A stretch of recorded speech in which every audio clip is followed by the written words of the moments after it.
Sir আপনাকে স্বাগত জানাচ্ছি আমাদের অনুষ্ঠানে। Thank you.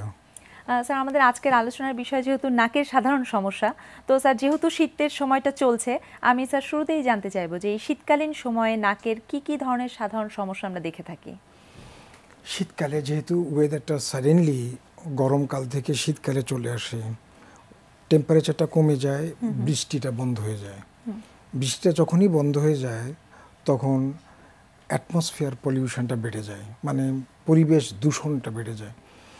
তাতে কি হয়, অ্যাটমসফিয়ারের মধ্যে যে বাতাসের মধ্যে যে সাসপেন্ডেড পার্টিকেল, এটার বাংলা হলো মানে ভাসমান যে সমস্ত ক্ষুদ্রাতি ক্ষুদ্র ডাস্ট অ্যান্ড বিভিন্ন ধরনের জিনিস যেগুলি থাকে, এইগুলি আপনি যখন নিঃশ্বাসের সঙ্গে নেবেন তখন নাকের যে ঝিল্লিগুলো দে আর হাইলি অত্যন্ত রিচ, এখানে ব্লাড সাপ্লাই থাকে এবং এখানে অনেকগুলি গ্ল্যান্ড থাকে এবং এখানের মধ্যে অসংখ্য নার্ভ থাকে, স্নায়ুতন্ত্র এত বেশি সেন্সিটিভ টু প্রোটেক্ট। এগুলি কিন্তু সবই মানুষকে প্রোটেকশন করার জন্য নেচারের একটা প্রকৃতিগতভাবে আপনাকে, আপনার লাংসকে, আপনার ল্যারিংসকে এইগুলি প্রোটেকশনের জন্যই আপনাকে কিন্তু এই জিনিসটা করা হয়। আচ্ছা, এবং এটা কিন্তু পিওরলি একটা অ্যালার্জি কন্ডিশন। আচ্ছা, এখন কন্ডিশনগুলির মধ্যে কি কি? প্রথমে যেটা হয় অ্যালার্জি রাইনাইটিস, অর্থাৎ নাকের অ্যালার্জি জনিত নাকের প্রদাহ। আচ্ছা আচ্ছা, এইটা কেন হবে আমি আপনাকে অলরেডি বলছি।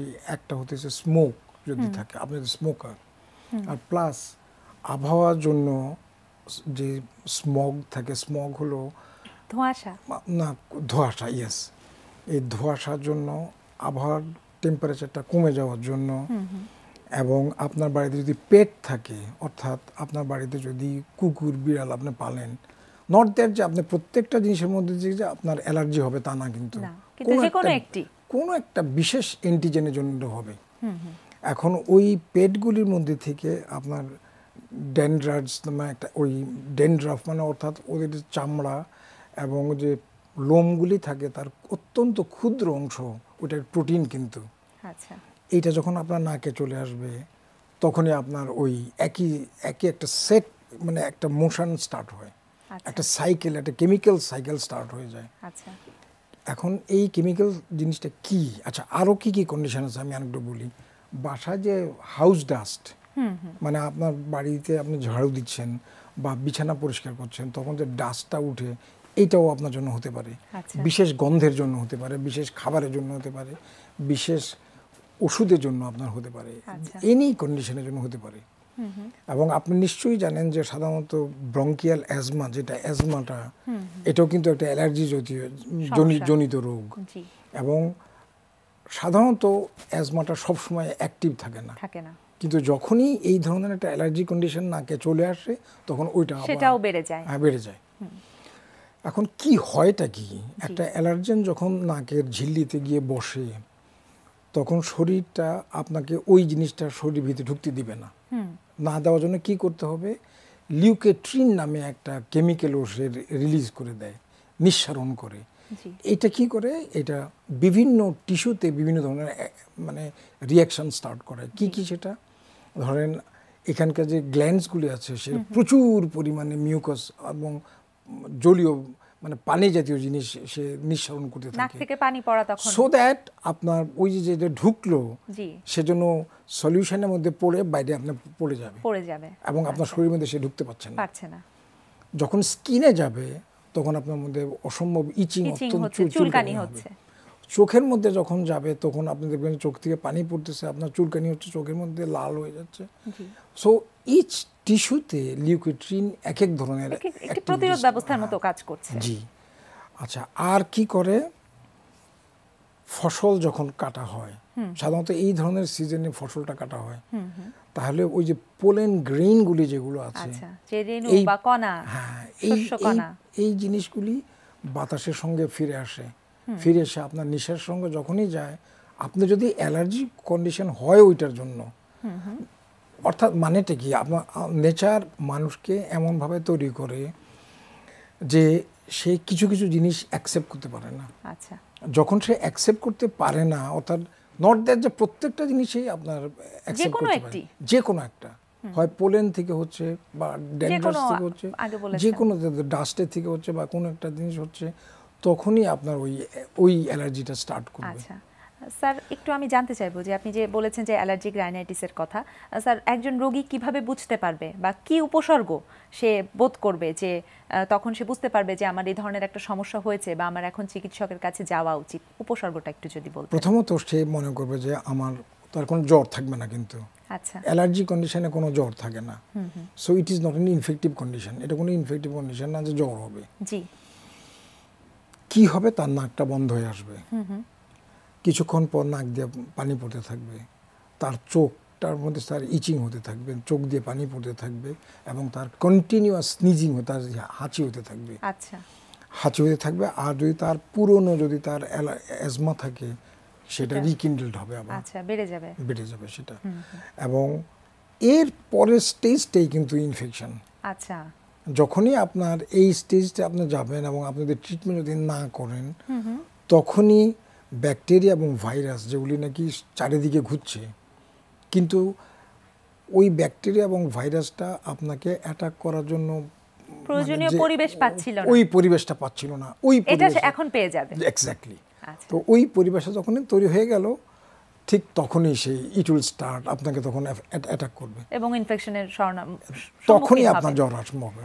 স্যার এটা তো বললেন আপনি অ্যালার্জিক রাইনাইটিস সম্পর্কে, স্যার আর কি কি সমস্যা সম্মুখীন হচ্ছে রোগীরা এই সময়টাতে? আচ্ছা, আরেকটা হলো স্পেশালি বাচ্চাদের, যখন 7 বছরের ছোট যদি বাচ্চা থাকে, তার কোনো কারণ ছাড়াই নাক দিয়ে রক্ত পড়বে, এপিস্টেক্সিস, এবং এর কোনো কারণ নাই। কারণ কি কোনো বিশেষ কারণে যে তার নাক দিয়ে রক্ত পড়তেছে তা না, কিন্তু রিজনটা হলো ছোট বাচ্চাদের রক্ত, আমি আপনাকে আগেই বলছি যে নাকটা অত্যন্ত রিচ ব্লাড সাপ্লাই আছে, অনেক বেশি রক্তের প্রবাহ অনেক বেশি এখানে, হ্যাঁ, শিরা উপশিরা এত বেশি। আর সেটা হয় কি, যা সুপারফিশিয়াল থাকে, অত্যন্ত সুপারফিশিয়াল থাকে, বিশেষ করে বাচ্চাদের। অ্যাটমসফিয়ারে যখন বাতাসের মধ্যে যখন হিউমিডিটি থাকে না, অর্থাৎ বাতাসের মধ্যে জলীয় বাষ্পের পরিমাণ যখন কম থাকে, তখন সে কি করে, অ্যাটমসফিয়ার বাতাসটা আপনার শরীর কাছ থেকে সে পানিটা নিয়ে নিচ্ছে, পানিটা নিয়ে এলেই এই জায়গাটা ড্রাই হয়ে গেল। ড্রাই হয়ে গেলে পরে ওইটা আরো সুপারফিশিয়াল উঠে যায়, মানে শিরা উপশিরাগুলি আরো উপরে উঠে, এটা খুব ব্রিটল, কিন্তু খুব ভঙ্গুর, সামান্যতম টাচে ওটা ভেঙে যায়, ভেঙে গিয়ে ওই রক্তপাত স্টার্ট হয়। এটা নিয়ে দুশ্চিন্তা করার কোনো কারণ নেই আর কি, অ্যাবসলিউটলি আপনার কোনো চিন্তাই করবেন এটার ব্যাপারে। আপনি জাস্ট 10 মিনিট নাকটা টিপ দিয়ে ধরে রাখলে পরে ইট উইল স্টপ ইট। আচ্ছা, হুট করে হয়তো অনেক রোগীর ক্ষেত্রে এরকম হচ্ছে, তাদের ক্ষেত্রে পরামর্শ থাকবে যে তারা 10 মিনিট নাকটা চেপে ধরে রাখবে। আরেকটু আছে যে একটা বরফের কিউব, একটা আইস কিউব, তার মা তার নাকের মধ্যে এটাকে নেজাল ব্রিজ বলে আর কি, নাকের উপরে উনি ওই আইস কিউবটা ধরে রাখবে। আচ্ছা, তাতে কি হবে, কুইকলি কনস্ট্রিকশন হয়ে, অর্থাৎ রক্ত সংকুচিত হয়ে গিয়ে রক্ত চলাচলটা বন্ধ হয়ে যাবে। আচ্ছা, সো সিম্পল, এটা কোনো কিছু করার নাই। স্যার এই যে আপনি বললেন যে বাচ্চাদের ক্ষেত্রে এটা হতে পারে, স্যার এটা কি মধ্যবয়সী বা বয়স্ক মানুষের ক্ষেত্রেও হতে পারে কিনা? হতে পারে, কিন্তু কজ এক না।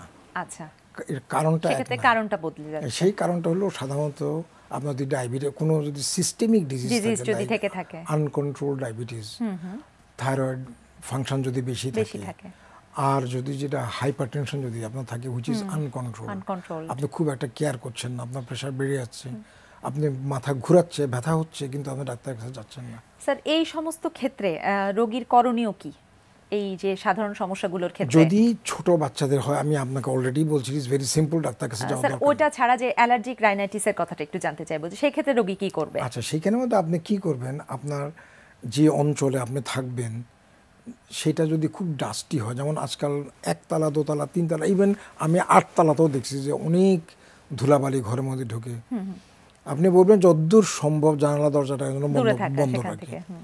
আর 2 নাম্বার, উনি যখন বাইরে যাবেন, আর উনি যদি খুব, ওনার যে জব কন্ডিশন, আমাদের জন্য না আর কি, আমরা তো গাড়িতে ঢুকে গ্লাস উঠে দিয়ে মেডিকেল কলেজে এক্সপোজারটা কমিয়ে আনতে হবে, হ্যাঁ, এমন একটা লোকটার তার ভোকেশনটা এমন যে তাকে একটা ডাস্টি এরিয়াতে কাজ করতে হয়, তখন তার নাকের মধ্যে অবশ্যই একটা মাস্ক লাগাতে হবে। আচ্ছা, মাস্ক যদি লাগাবে আর প্রচুর পরিমাণে পানি খাবে, বিকজ অফ ওয়েদারের জন্য।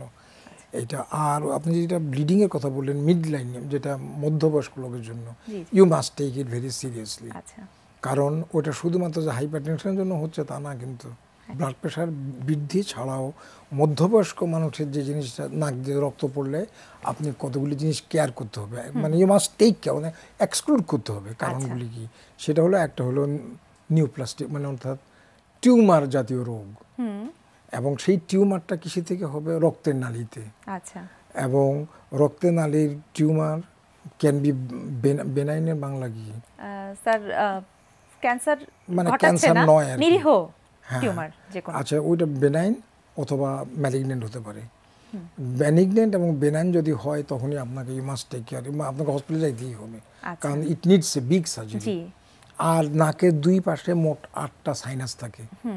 এই সাইনাসগুলির মধ্যে তখন ইনফেকশনটা ছড়িয়ে যাবে কিভাবে, ছিদ্র থাকে কতগুলো, কানেক্টিং থিংস থাকে, এইগুলো দিয়ে সমস্ত ইনফেকশনগুলি ওই সাইনাসগুলোর মধ্যে গেলেই আমরা বলি এটা সাইনোসাইটিস। তাহলে স্যার, যা আমরা জানতে পারলাম যে আসলেই যখনই খুব শুরুতেই আপনি যে লক্ষণগুলো আমাদেরকে বলেছেন, এই লক্ষণগুলো দেখা দিলেই আপনাদের সাথে শরণাপন্ন করতে হবে এবং সেই অনুযায়ী চিকিৎসা নিতে হবে, ওটা আর ফার্দার বাড়বে না। স্যার, আপনাকে অসংখ্য ধন্যবাদ।